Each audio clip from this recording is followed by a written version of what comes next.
रायगड आणि नाशिक पालकमंत्री पदाचा वाद अद्यापही कायमच आहे। रायगड पालकमंत्री पदावरून गोगावले नाराज असल्याची देखील चर्चा आहे। तर रायगडमध्ये आदिती तटकरे आणि नाशिकमध्ये गिरीश महाजन हे ध्वजारोहण करणार आहेत। ध्वजारोहण केलं म्हणजे पालकमंत्री झाले असं नाही, असं गोगावले यांनी म्हटलेलं आहे। रायगडचं पालकमंत्री पद हे मलाच मिळावं असं वरिष्ठांचं देखील म्हणणं आहे, असं गोगावले यांनी म्हटलंय। झेंडावंदन झालं म्हणजे पालकमंत्री झाला अशातला भाग नाही आहे, कारण ते पहिलेच दिलं होतं। त्यासाठी वरिष्ठांनी जो काही निर्णय घेतला आहे तो आम्हाला मान्य राहील, त्याबद्दल काही दुमत असण्याचं कारण नाही। म्हणजे तुम्ही पालकमंत्री पदावरती आजही ठाम आहात म्हणायचं? 100%।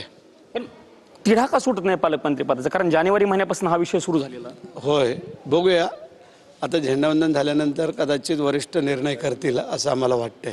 रायगडचे पालकमंत्री भरत शेठच असतील आगामी काळामध्ये असं म्हणायचं? हा, आमची तर इच्छा आहे तीच, आणि वरिष्ठांची पण तेच म्हणणं आहे। तुमची इच्छा आहे ती पूर्ण होईल असं वाटतं? होय होईल। ध्वजारोहण प्रत्येक जिल्ह्यामध्ये कोण कोण कुठे करणार आहे याची यादी प्रसिद्ध झालेली आहे। मागच्या वेळी देखील रायगडला ध्वजवंदनासाठी आदितीताई तटकरेंची नेमणूक करण्यात आली होती आणि नाशिकला गिरीश महाजन साहेबांची करण्यात आली होती। याचा अर्थ नाशिकचा पालकमंत्री जाहीर झाला आहे किंवा रायगडचा पालकमंत्री जाहीर झाला आहे असं कुठेही वाटून घेण्याची काही आवश्यकता नाही।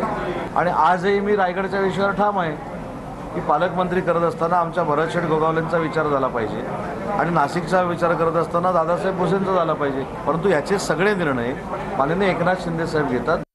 पालकमंत्री आपापल्या भागामध्ये झेंडे फडकवू द्या, पण याच्यामुळे हे जे कोण शिंदे गटाचे लोक आहेत त्यांची लायकी काय हे देवेंद्र फडणवीस यांनी दाखवून दिलं।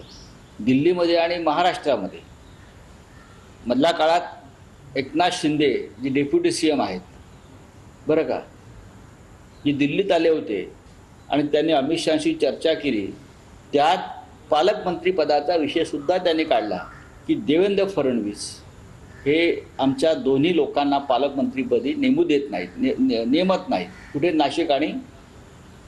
तेव्हा अमित शहानी त्यांना सांगितलं की पालकमंत्री पदाचा विषय देशाचे गृहमंत्री पाहत नाही, पालकमंत्रीपदी कोणाला नेमायचं हा राज्याच्या मुख्यमंत्र्यांचा अधिकार असतो, तो मैं उस बारे में मुख्यमंत्री को कोई सूचना नहीं दे सकता।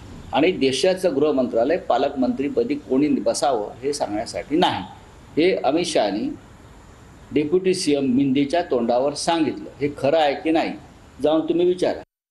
रायगडच्या पालकमंत्री पदाचा तिढा सुटलेला नाही, पण आदिती तटकरेच आता झेंडावंदन करणार आहे अशी माहिती माझ्या माहितीप्रमाणे 2 काळ्या जादूचे पुजारी ऑलरेडी रायगडमध्ये पोहोचले। ओम फट फट स्वाहा, ओम फट फट स्वाहा।